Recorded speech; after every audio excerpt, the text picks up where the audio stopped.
नमस्कार मित्रांनो, घरोघरी मातीच्या चुली या मालिकेमध्ये आज आपण बघणार आहोत. कारण की आता देवी आईच्या समोर आलेली असते, देवी आईची पूजा वगैरे करते आणि हात जोडून आता देवी आईला विनंती करत असते. तिजोरी फोडली पण नाही, मग पैसे गेले कुठे? म्हणजे चावी लावून तिजोरी उघडण्यात आली, मग जवळच्याच किंवा घरच्याच लोकांनी तिजोरी उघडली असं सगळ्यांचंच म्हणणं असतं. आता या गोष्टीचा जानकी सुद्धा अगदी बारकाईने विचार करत असते देवी आईच्या तिथे. लोकांनी नको नको ते आरोप लावलेले असतात. परस्पर चोरी करणं हे तुम्हाला शोभत नाही, एवढा विश्वास टाकला तुमच्यावर आणि तुम्ही काय केलं? आमचेच पैसे चोरले. ऋषिकेश म्हटलेलं असतो की जानकीला दोष देऊ नका, ते पैसे मी चोरले कारण पैशांची गरज मला होती. शर्वरी म्हणत असते की मला पैसे द्यायला लागू नये म्हणून सगळ्यांनी रचलेला हा प्लॅन आहे.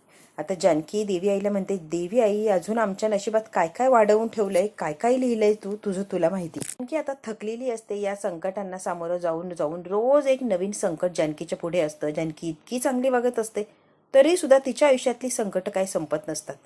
ती म्हणते, नाना जाऊन अगदी थोडेच दिवस झाले, संकटाने काय पाठ सोडली नाही, एकामागे एक परत संकट सुरूच झाली. ऋषिकेशने चोरी केली नाही हे तुला पण माहिती देवी आई, मग ते का जी गुन्हा केलाच नाहीये त्या गुन्ह्याची शिक्षा का ऋषिकेश भोगताय? सगळंच माहितीये, मग तू का गप्प बसलीयस ग? देवी आई, माझ्या घराची विस्कटलेली घडी मला बसवायची, मी कशी बसवू मला ते सांग. शर्वरी वंश इतक्या मोठ्या प्रॉब्लेम मध्ये अडकलाय, त्यांना बाहेर कसं काढायचं? संकट हे एका बाजूने आलं नाही ग देवी आई, सगळ्या बाजूने संकटाने घेरलंय आम्हाला. काय करावं आणि काय नाही आम्हाला काही सुचत नाहीये. तूच योग्य तो मार्ग दाखव आणि सगळ्या संकटातून आम्हाला बाहेर काढ, आणि तूच आम्हाला संकटातून बाहेर काढू शकते हे सुद्धा माहितीये बघ. आपल्या माणसांची मनस्थिती ठीक नाहीये, सगळ्यांनाच काय त्रास होतो हे आमच्यापेक्षा जास्ती तुला माहिती देवी आई. सगळ्या संकटातून तारून ने आम्हाला तू देवी आई, काहीतरी कर. जानकी आता रडत असते आणि तिच्या देवी आईकडे घरानं मांडत असते. काही जरी झालं तरी माझ्या घरातल्या लोकांना या सगळ्यातून बाहेर काढायचंय आणि सगळ्यातून बाहेर फक्त आणि फक्त तूच काढू शकतेस. ऋषिकेशने चोरी केली नाहीये, शेतकऱ्याचा, गावच्या भल्याचा, सगळ्यांचाच विचार ऋषिकेश कायमच करत आले हे तुला सुद्धा माहितीये. शेतकऱ्यांचे पैसे ते कसे चोरतील ग? पण स्वतःवर आरोप घेतलाय कारण माझ्यावर आरोप आला असता. माझ्या ऋषिकेशला या सगळ्यातून सही सलामत बाहेर काढ देवी आई.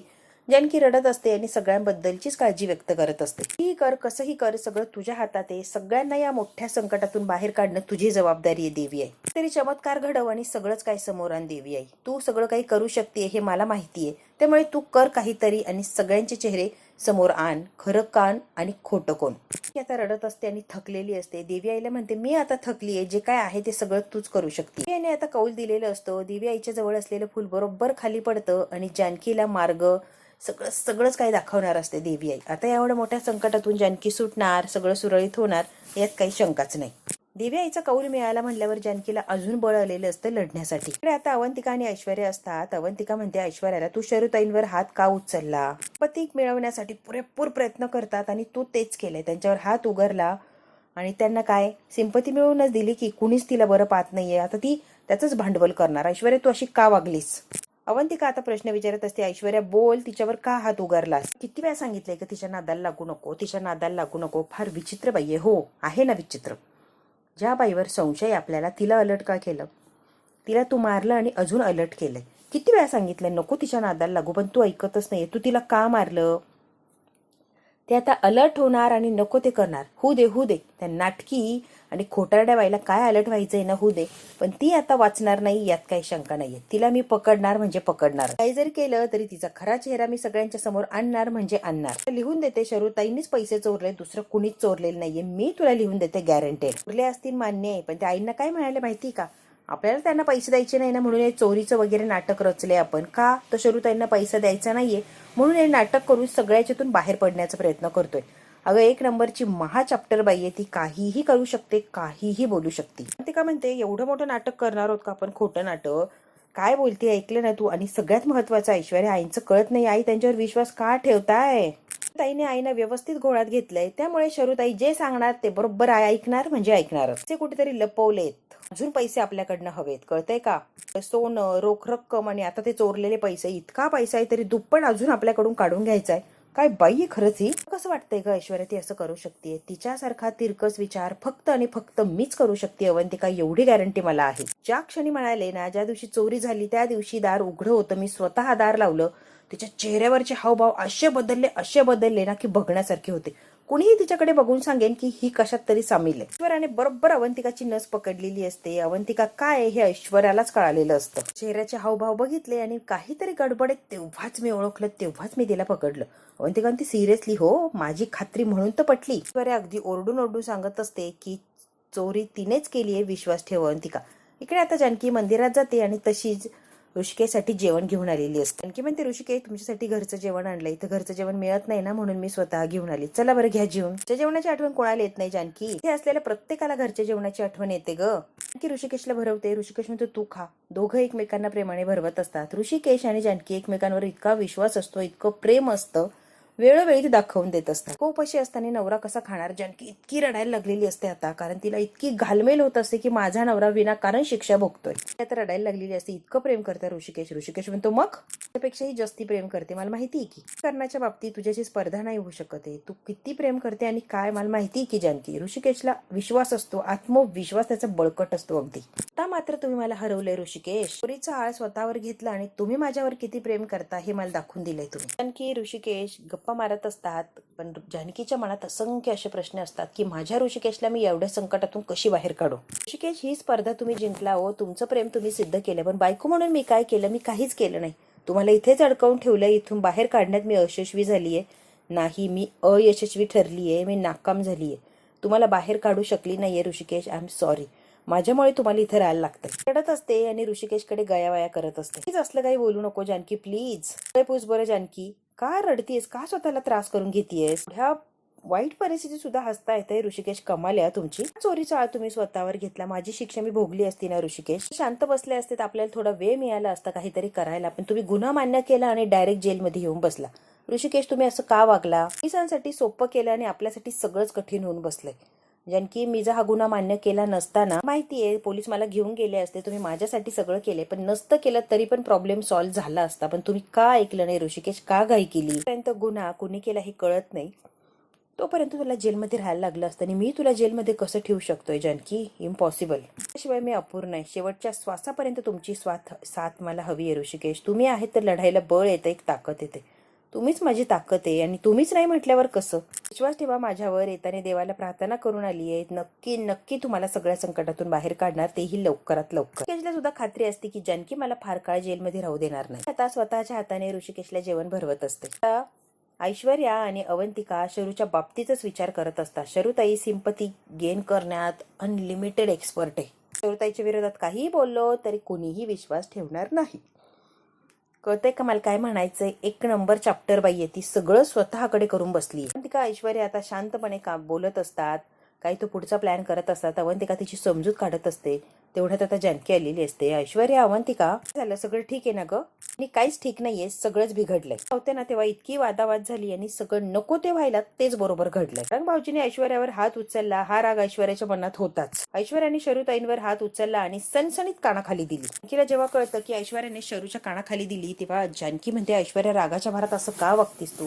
याच्याने आपल्याला जास्ती त्रास होणार आहे. तुला कळत कसं नाहीये? हात उचलला का? तू असं केलं? ऐश्वर्याला आता रागावत असते जानकी, कारण तिला राग येतो. ती का असं करते आणि का समोरच्याला चान्स देते? तर तू आता पालथ्या गाड्यावर पाणी केलंस ऐश्वर्या. एवढं सगळं करून काहीच मिळालं नाही आपल्याला. तू जायचं आणि तिची माफी मागायची. ऐश्वर्या म्हणते, काय मी माफी? शक्यच नाहीये. मी तिची माफी वगैरे काही मागत नसते. त्या माजुरड्या व्हायची, खोटारड्या व्हायची, मी माफी मागणार नाही. माफी जर मागितली ती माझ्यावर का विश्वास ठेवणार का? विश्वास ठेवू नाही तर नाही ठेवू, तू सगळ्यांच्या समोर माफी माग. एवढं म्हणताय तर मागतीये माफी. तो बाजूला ठेवायचा आणि कुटुंबाचा विचार करायचा. कळतंय का? आणखी म्हणते Avantika, Aishwarya thank you so much. मी याच्यासाठी थँक्यू म्हणते की इतक्या कठीण काळात सुद्धा माझ्या बरोबर खंबीरपणे उभे आहात. तुम्ही विश्वास ठेवला. साथ द्यायला ऋषिकेश असतात, आता ते नाहीये तर तुम्ही कमी भरून काढताय. तर या जानकी अवंतिका तिघी एकत्र असतात आणि एकजुटीने लढण्याचा प्रयत्न करत असतात. याचंच जानकीला फार कौतुक लागत असतं, अभिमान वाटत असतं. आधार होऊया, रणदिव्यांच्या सुना एकत्र आहेत आणि एकजुटीने काहीही करू शकता हे आपण दाखवून देऊया. इकडे आता शर्वरी रडत असते, काय काय नाटकं करत असते आणि सौमित्र तिची सिंपती तिला देत असतो. तिने सिंपती बरोबर सौमित्रची मिळवलेली असते आणि काय तर ऐश्वर्याच्या विरोधात बोलत असतात. सौमित्राला तसाही ऐश्वर्याचा राग येतो. ती ऐश्वर्या मनाला वाटेल तसं करते, मनाला वाटेल तसं बोलते. का? जानकी बहिणी तिला साथ देते ना, तिचा सपोर्ट करते ना, म्हणून की बहिणीने डोक्यावर चढवलंय तिला. जी काही वागली ना ती जानकी बहिणीमुळेच वागली. तिला या घरात घेण्याची काय गरज होती? मला नकोच होती ग ती. जानकी बहिणीने घेतलीये तिला या घरात. आता अजून विष पेरत असते सौमित्राच्या मनात आणि सौमित्राला आधीच तिचा राग येत असतो आणि आता तर चान्सच मिळालेला आहे. बदलली आहे हे सांगितलं आणि जानकी बहिणी तिला या घरात घेऊन आली. कसं आहे ना, तू आणि आई मला सपोर्ट करताय बरोबर, आणि हे तिला सहन होत नाहीये. माझ्यावर चोरीचा आळ घेतीये. काय बोलतीयस? तुझ्यावर का चोरीचा आळ घेईल? कारण मनाला वाटेल तसं वागणारी पोरगी आहे ती. आता अवंतिका आपला ऐश्वर्याविषयीच बोलत असतो. तिने जरी आळ घेतला तरी तिच्यावर कोण विश्वास ठेवायला लागले. अवंतिका, जानकी, ऐश्वर्या नाटक करत खाली आलेली असतात. जानकी म्हणते मला अजिबात विश्वास नाही आहे ऐश्वर्या, आणि मुळात आहे ना मला पटलंच नाही तू जे काय केलंय. मी घर जोडायला बघतीये, सगळी माणसं एकत्र राहावी यासाठी लढतीये, आणि तू काय केलंय ग जानकी. जानकी म्हणत असते ऐश्वर्याला, तू काय केलंय ग ऐश्वर्या. जानकी, माझं ऐकून घे ना, मला काहीच ऐकायचं नाहीये तुझं. सौमित्र अवंतिकाच्या समोर तिघे आता मस्त नाटक करत असतात. वाटेल तसं वागते, वाटेल तसं बोलते, जराही काही वाटत नाही का ग तुला. या घरची लेक आहे, ननंदे माझी, कळतंय का. कशाला त्यांना काय बोलली, मी काय केलं, मला राग आला म्हणून मी बोलले. जानकी, राग आला मग कोणी असं वागतं का. राग पण व्यक्त करायचं नाही का. अगं राग व्यक्त करायचं नाही ही पद्धत आहे का ऐश्वर्या. राग व्यक्त करायचं म्हणजे कोणावर तरी हात उचलायचा नसतो. तू शरताईंवर हात उचलला आणि हे चूक आहे. मला अजिबात पटलेलं नाही ऐश्वर्या, कळतंय का तुला. घरात परत येते तर सगळ्यांना मान सन्मान द्यायचं सांगितलं होतं ना, राग बाजूला ठेवायचं. मग तू का अशी वागलीस. वागली ना ऐश्वर्या, मला अजिबात आवडलं नाही. आता जानकी अवंतिका फार बोलत असतात शरूच्या समोर, आणि शरूला फार छान वाटत असतं. अशी बोलायचंच नाहीये प्लीज जानकी, असं करू नकोस. काय वाटतं मी हे सगळं मुद्दाम केलंय. मुद्दामून नाही केलंय खरंच. घरात सगळ्यांची चांगली वागली, फक्त शरूताईंसोबत वाईट वागली. तर मग शरूताईंच्या बाबतीत तरी कशाला वागलीस ग. सगळ्यांना मान सन्मान द्यायचा, कुणालाही दुखवायचं नाही, प्रेमाने वागायचं, आपली माणसं आहे, सगळ्यांना जपायचं, असंच करायचं ठरलं होतं ना. मग तू अशी का वागलीस. काय म्हणायचंय, दोघींमध्ये जे काय झालं त्यात फक्त माझी चूक आहे अवंतिका, असंच म्हणायचं नाही. एकटीच मी दोषी आहे. ती चूक होती ऐश्वर्या, मी मान्य करते, आणि तू सुद्धा मान्य कर. शब्दाला शब्द वाढवत गेली. तुला किती वेळा सांगितलं शांत हो, शांत हो. तू काही ऐकायला तयारच नव्हती ऐश्वर्या. तू का ऐकत नाहीये. मी शांत बस म्हणते, तू ऐकली का नाही. अवंतिकाला, सौमित्राला फार छान वाटत असतं की जानकी अवंतिका ऐश्वर्याला बोलताय, तिची चांगली शाळा घेताय, आणि अवंतिका कशी चांगली, अवंतिका कशी बिचारी हे तिला दाखवून देताय, आणि ऐश्वर्या कशी वाईट आहे किंवा कशी चुकीची आहे हे वारंवार तिला सांगतात. त्यामुळे सौमित्रला अवंतिकाला फार छान वाटत असतं की ऐश्वर्याला असंच कुणीतरी शिकवायला पाहिजे अक्कल, तेव्हा ती कुठे जागेवर येणार. फार हसत असतात दोघे सुद्धा. अवंतिका म्हणते, तुला दाखवायचंय ना या घरात तुला प्रेमाने राहायचंय, तर तुला ऐश्वर्या आत्ताच्या आत्ता त्याच्या समोर जायचं आणि सॉरी म्हणायचं, तर आम्ही समजू की तू बदलली आहे. ऐश्वर्या म्हणते, जानकी तुझं पण हेच म्हणणं आहे का, मी माफी मागायला हवी आहे का. जानकी म्हणते, हो मलाही तेच अपेक्षित आहे की शरूताईंची तू लगेच माफी मागा. तुझ्या दोघींची इच्छा आहे ना तर मी माफी मागतीये. झालं तरी मला माझी माणसं हवी आहेत, आणि ती मिळवायची आहे, गमवायची नाहीच आहे. माणसं कमवण्यासाठीच मी इथे आली आहे. एवढं सांगताय तर मी शरूताईंची माफी मागायला तयार आहे. ऐश्वर्या आता सरूच्या समोर येते आणि म्हणते, शरूताई आय एम सॉरी, माझी चूक झाली, मला माफ करा. 2-3 वेळेला सॉरी सॉरी ऐश्वर्या म्हटलेली असते. ऐश्वर्याने जे काही केलं ते सगळं आता व्यवस्थित झालेलं असतं, कारण तिने माफी मागितलेली असते. म्हणतो, आजवर कधी स्वतःच्या चुका कळल्या नाही, आज कळली आहे ना, आमचं नशीब म्हणायला हवंय. छान वाटतंय. तर मी तुला सुद्धा खूप उलट बोलले, त्यासाठी सॉरी. तुलाही सॉरी, आणि वहिनी ताई तुम्हाला सुद्धा सॉरी. ताई सॉरी, मी तुमच्यासोबत फार वाईट वागले, असं वागायला नको होतं. खरंच खरंच मला माफ करा. I am extremely sorry. Please शरूताई मला माफ करा, प्लीज प्लीज मला माफ करा. माझी चूक मी मान्य करतेय. माझी ही चूक सुधारण्याची एक संधी द्या प्लीज प्लीज. तुमच्या समोर हात जोडते, हवं तर पाया पडते मी, पण प्लीज मला ही चूक सुधारण्याची एक संधी द्या प्लीज. शरूकडे पर्यायच नसतो. ऐश्वर्याला माफ करून टाकणं एवढंच तिच्याकडे पर्याय उरलेला असतो. ऐश्वर्याने बदलाही घेतलेला असतो आणि आता येऊन माफी सुद्धा मागत असते. मला माफ करा, I am so sorry, sorry sorry, माझ्याकडून चूक झाली, मी मान्य करते. पण तुम्हाला माफ करत नाही, मी काय तुमचे पाय सोडत नसते. जे काही केलंय त्यासाठी फक्त माफी मागणं पुरेसं नाहीये. मग मी काय करायला हवं. शिक्षा झाली पाहिजे ऐश्वर्या. त्या चुकांचं प्रायश्चित्त घ्यायला लागणार, म्हणजे परत तू अशी काही चूक करायला जाणार नाही. जरा जाणीव राहील तुला चुकांची. 3 दिवस शर्वरी वंशांच्या बरोबर राहायचंय. ते जे काय म्हणतील ते सगळं काही काम करायचंय. शर्वरी वंशांना पुढचे 3 दिवस तू 1 मिनिट सुद्धा सोडणार नाहीयेस. 3 दिवस त्यांच्या बरोबर राहायचं आणि त्यांची सेवा करायची. 1 मिनिट सुद्धा त्या बिचारीला एकटं सोडायचं नाहीये. आता शर्वरीला चांगलीच अडकवलेली असते. मात्र जानकीने बरोबर शर्वरीला अडकवलेली असते ऐश्वर्याच्या तावडीत, आणि अवंतिका आता बघायला लागलेली असते वहिनीने काय डाव खेळाय ऐन वेळेला. वा, आता शर्वरीवर नजर 24 तास राहणार, यात काही शंकाच नाही. आता ऐश्वर्या शर्वरीकडे बघत असते, आणि शर्वरीच्या चेहऱ्याचे हावभावच बदललेले असतात की ऐश्वर्या माझ्यासोबत 3 दिवस, त्यांना काय हवं काय नको 24 तास त्यांच्या बरोबर राहायचंय, कळतंय का. 3 दिवस तुला ही शिक्षा भोगायला लागणार आहे. ऐश्वर्याला फार छान वाटत असतं. अवंतिका म्हणते, अगदी बरोबर बोलताय. ऐश्वर्याने असं केल्याशिवाय तिला तिची अक्कल जागेवर येत नसते बघा. मग आम्हाला कुठेतरी पटेल की तू वंशांसोबत राहतीये, चांगलं वागतीयेस, म्हणजे तुला तुझ्या चुकीची जाणीव झालीयस, कळतंय का. चित्त करायला तयार आहे.